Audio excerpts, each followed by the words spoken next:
All right, how's everyone doing today? Okay, we'll be looking at chapter 7 or page 75 of the Diamond Sutra. 저 오늘도 75쪽부터 시작합니다. Okay, so the title of this is kind of interesting, Nothing to Gain and Nothing to Teach. And the chapter opens with Subhuti. Did Tathagata awaken to the greatest, most supreme truth? And has Tathagata been teaching about this truth? And your first answer is, well, yeah. You know, of course, if Tathagata hadn't been teaching about it, what am I learning? Right? And but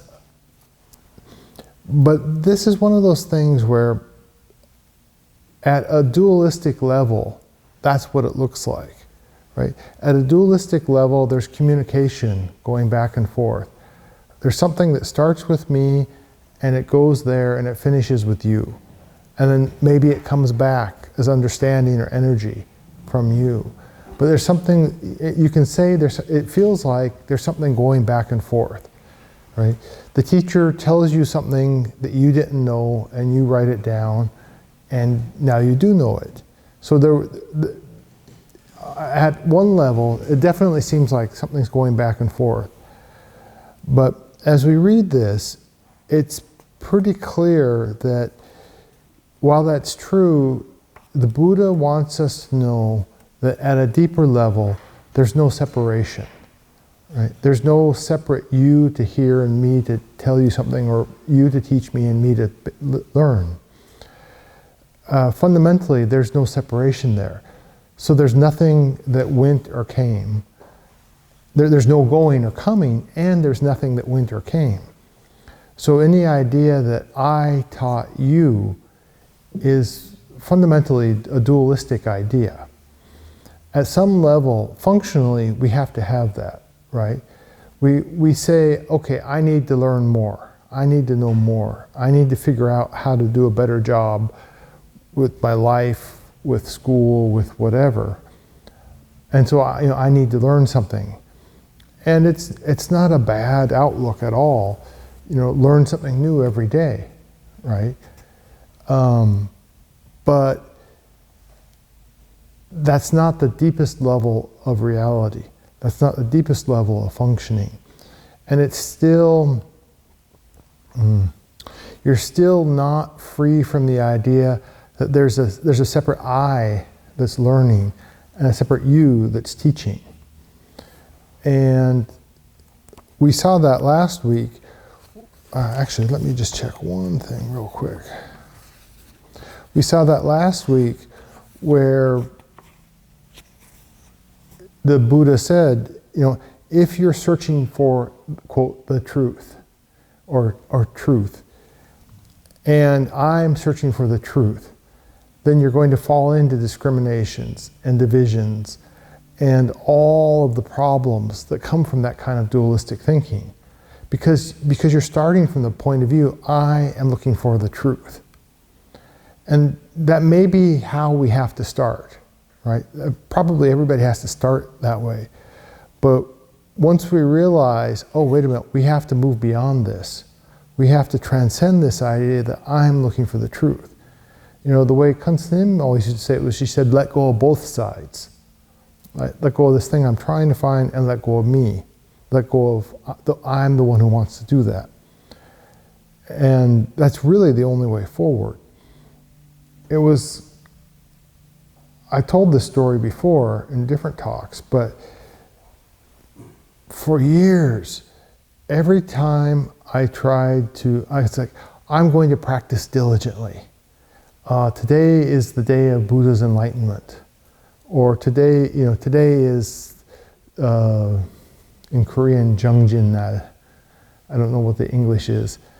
But today is the day I'm going to work really hard. Usually, those were the days when I was terrible, right? When I was in high school, as a senior in high school, it was like, okay, tomorrow is the day of Buddha's enlightenment. So I'm going to work really hard. I'm going to be diligent. I'm going to do everything great. And my friend Sean called me up early in the morning and he said, "It's snowing. Let's skip school and go skiing." Yeah, great. And we found somebody who would sell us a bottle of schnapps. And it's like, so we were drinking and skiing all day long. And I woke up the next morning and it was just like, oh, why did I do that to myself? Oh, I want to die now, right? And I noticed that days when it's like, I'm going to do something diligently. Everything, it didn't go the way I wanted it to. And it's because of that I, that separate I that's, I'm going to learn. I'm going to practice diligently. The diligent part of practice actually is the letting go, right? If I want to be diligent, the effort I need to make is letting go of everything that's coming up, letting go of all the stuff that's confronting me. There's stuff that seems like a healthier direction for me. And it's like, if I let go of I want this, then I'm not going to go that direction. That's kind of the underlying thought, right? But that's actually not true. Is if I'm thirsty, whether I think I'm thirsty or I wake up in the middle of the night and I want some water, either way, I'm going to reach for the water, right? This is something that's better for me, or this is something that's necessary.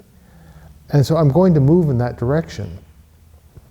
And actually, the more I let go and experience this fundamental non-duality, the more attracted I am to it, right?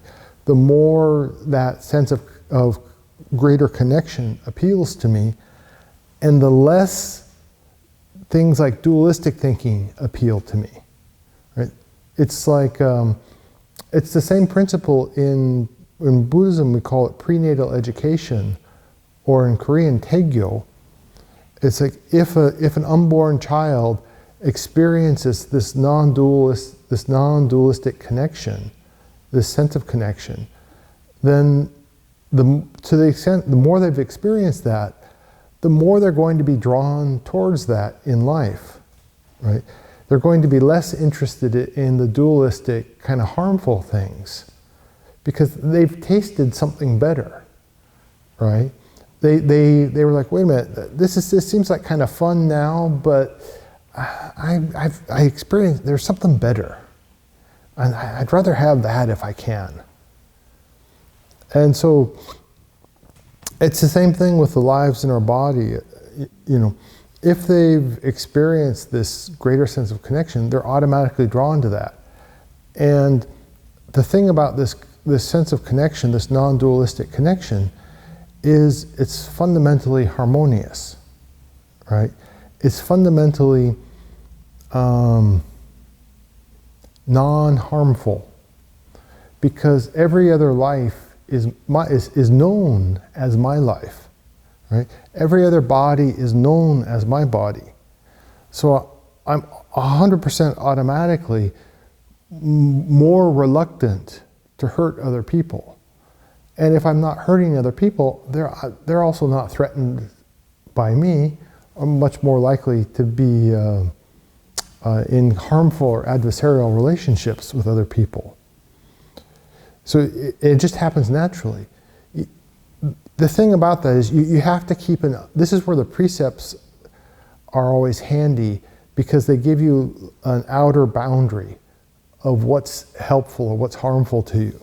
Because your attachments can come up in the middle of stuff, and so your attachments, oh, I really want to do this. They seem like a really good idea at the time, but if you have kind of an outer boundary like the precepts, it's like, oh, wait a minute, I'm not supposed to be doing that. Okay. And that's one thing to be careful about. But one of the other interesting things on chapter 7 is almost completely Subhuti's statement. Right? It's only the first sentence is by the Buddha. Everything else is Subhuti's response.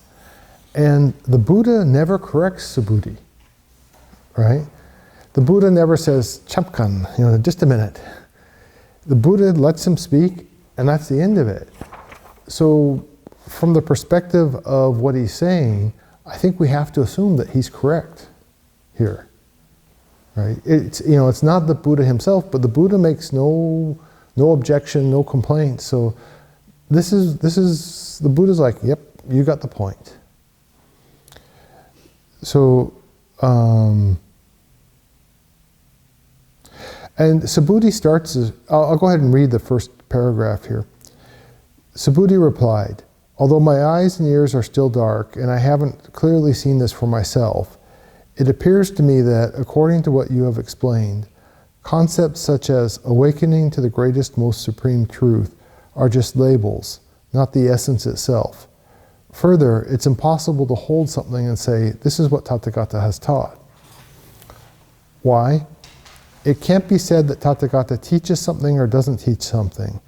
There was never anything to grasp onto, nothing for opinions to form around, and nothing that is truth or not truth. Why is this? It is because all things of this world are ceaselessly changing. They always arise from the endlessly transforming and manifesting unseen functioning of the whole." So I like the way there's one of the more obscure precepts is projecting or implying that you know more than you do. In the spiritual position. So, yes, well, as a fully awakened person, let me tell you this. This is like bad stuff. Bad for you, bad for everyone. And so as a practitioner, when you're talking with other people, you need to be honest about where you're at and say, this is my experience to the extent that I've experienced this. But you want to be really careful about implying that you've had an awakening or understanding at the same level as someone else or a great teacher or somebody. So Subhuti starts off by saying, although my eyes and ears are still dark and I haven't clearly seen this for myself, right? So he's saying, I think I have a sense of this, but this isn't my own awakening, right? This is what you've taught me, and I've kind of pieced it together with what I understand. And so I think this is what you're saying. But, I don't want to say, I'm at such a level that where this is obvious to me.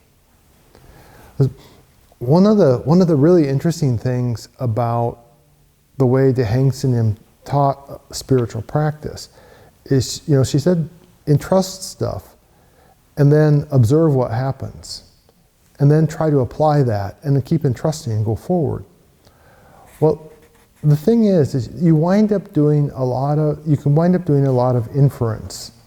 Because you entrust something and you don't see what happens. But then you see the result later, or you see a result. So it's like you take the letter A, you put it into this black box, and then somewhere over here, the letter D pops up. And it's like, what happened, right? I didn't see what happened. And the first time that happens, or the first 20 times that happens, you think, oh, what a coincidence. But after 21 times, you start going, maybe there's something going on here, right? And the same thing with the whole thing about I'm going to practice hard, and then those are the days I behave the worst, right? I don't know exactly what happened, but I can see the starting point, I can see the ending point, and I kind of have to guess, okay, maybe it's this I. And there's a lot of other, in a positive way, there's a lot of stuff like that where, okay, I don't know why this happened, but when I entrusted this situation, then things went better. And as time goes by, sometimes you get a more clear idea of why that happened. But even that, you need to let go of that, because that's a clear idea where you are now. But as you keep growing and as you keep moving forward, your understanding and your perception of that may deepen. And in order for it to deepen, in order for you to perceive it at another level, you have to let go of the level you're at. Okay. Let's see. One thing that's kind of interesting about, there's a little interesting hint on page 79 in the first paragraph, where it can't be said that Tathagata teaches something or doesn't teach something. There is nothing to grasp onto, nothing for opinions to form around, and nothing that is truth or not truth. So Subhuti's actually, I don't know if this is on purpose, but there's actually a little bit of a hint here about what to be careful about. So if you reverse engineer the statement, in a way he's warning about, if you see signs of grasping, this is my idea. If you're familiar with academics, the academic fields, this is my theory or my field of research. People get a little bit crazy about that sometimes.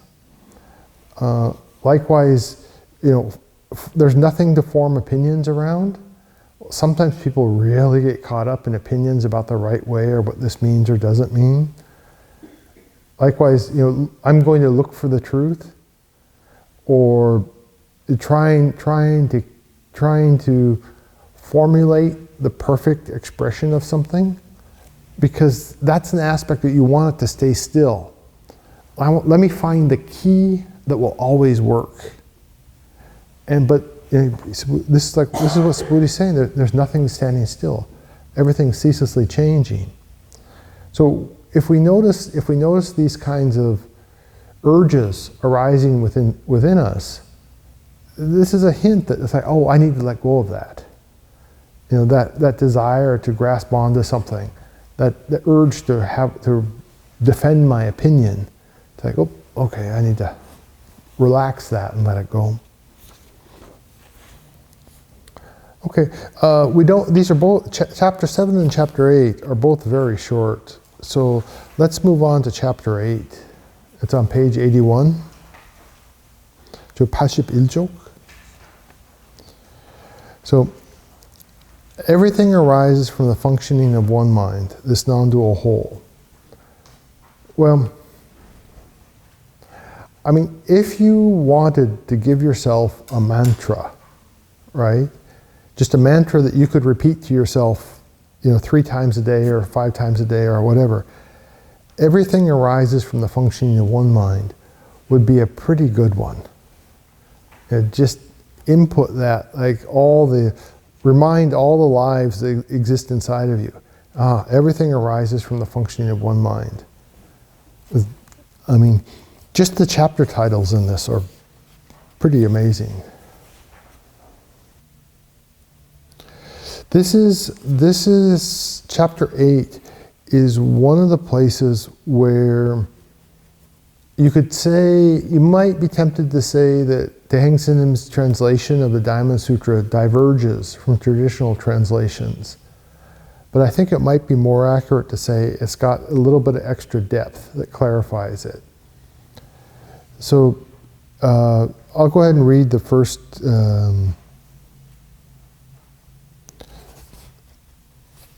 let me go ahead and read the first 3 paragraphs here. Subhuti, what do you think? So this is on page 83. 저 83쪽이에요. Subhuti, what do you think? If someone, while entrusting everything to this one mind and relying upon it, used all the treasures of the universe to help others, that would give rise to much good merit, wouldn't it? Subhuti answered, the merit would be truly vast, world-honored one. It would be vast in merit that transcends virtue and merit, because it would not be caught in the realms of fixed ideas. Thus Tathagata describes it as much.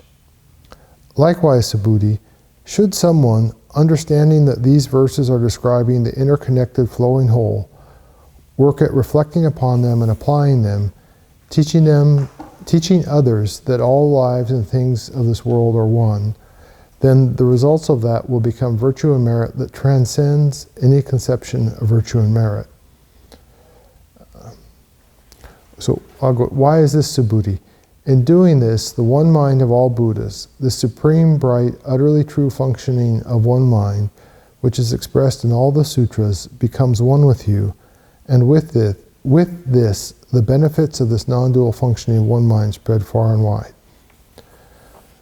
So, one of the things that the traditional Sunim uses, we did not translate this exactly. In the Korean, it says the seven treasures, right? And we translate this as all the treasures of the universe. Well, and actually, the literal Korean translation would be the seven treasures of all the universe.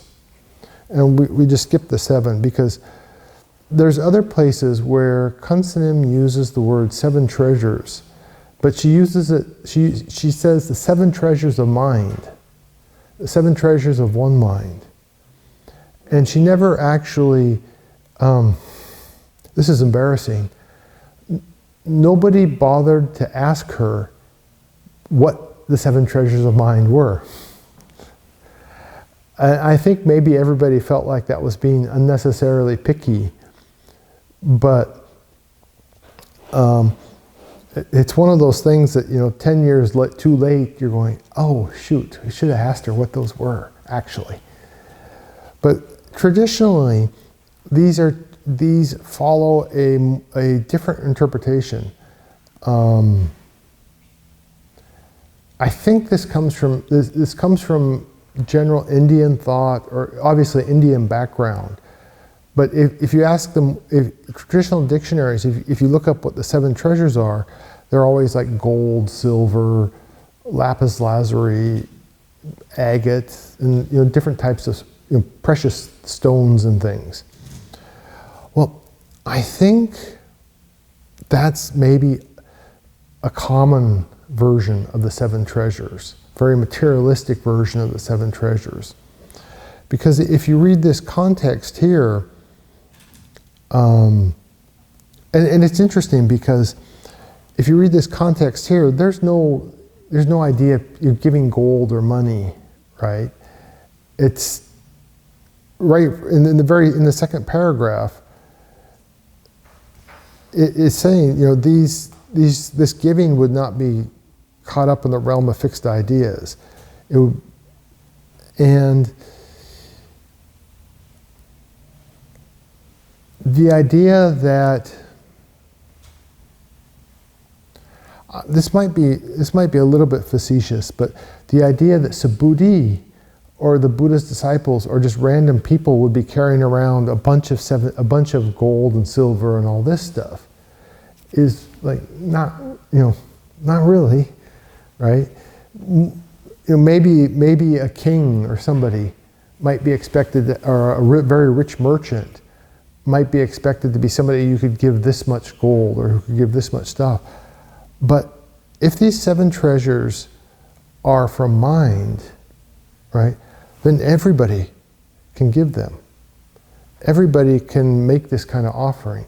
Everybody can use this, through entrusting their intentions to what we call this fundamental mind, or you can call it Buddha essence, or you can call it divine light without any problem at all. What you entrust connects with the whole, and it spreads out to the whole. So I don't think these are any kind of materialistic seven treasures. It's this spiritual ability that we all have. This often gets interpreted as a material versus spiritual giving sort of thing, where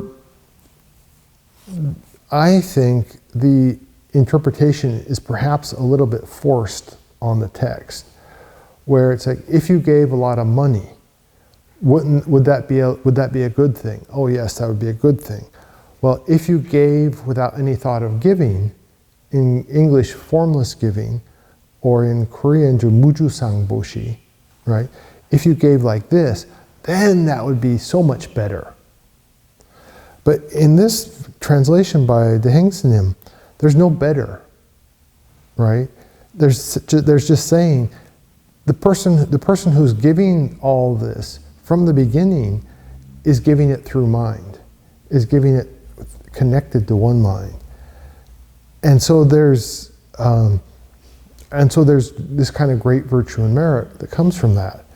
Likewise, the person who teaches about this connection of the whole, the person who understands this connection of the whole and shares this connection of the whole with others, that also generates inconceivable virtue and merit. So it's not material goods versus, spiritual giving. From the very beginning, I think it's spiritual giving and teaching people, helping them to practice, helping them to move forward for themselves. It's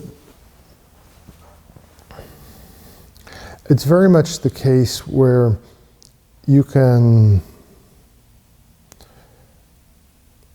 we'll see this in later chapters, but where it says, even though the translation of the text says, even though I can free everybody from hell,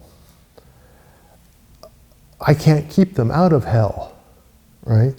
Their own habits, their own ways of thinking and acting cause them to jump back into hell. It's like, the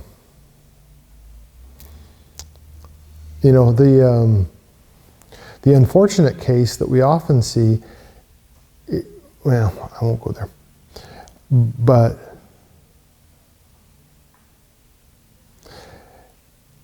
right, so looking at page 85, this middle paragraph, why Subhuti?